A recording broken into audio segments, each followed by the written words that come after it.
Un an après le début de la crise financière, la Banque de Saint-Pierre-et-Miquelon fait le bilan. Forte de ses 5000 clients et de ses 9000 comptes ouverts localement, la Banque de l'Archipel a été épargnée, car elle n'est pas exposée au risque du marché et ne connaît pas de placement sur des produits dérivés, comme par exemple les subprimes. Avec 75 millions d'encours en décembre et 76 en juin, elle continue toujours plus à octroyer des crédits à ses clients.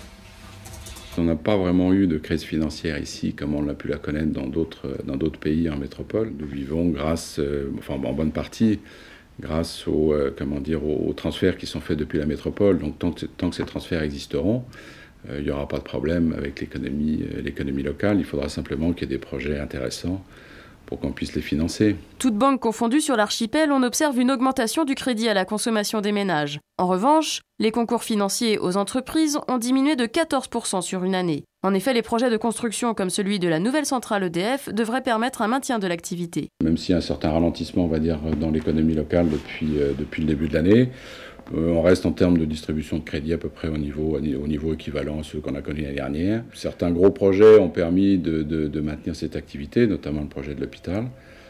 Bon, la question qu'on peut se poser maintenant, c'est de savoir qu'est-ce qui va prendre le relais sur les mois et les années à venir. Si les banques de l'archipel sont en mesure de répondre aux demandes de crédit, dans le même temps, l'IEDOM signalait que depuis janvier 2008, aucune déclaration de surendettement n'a été déposée.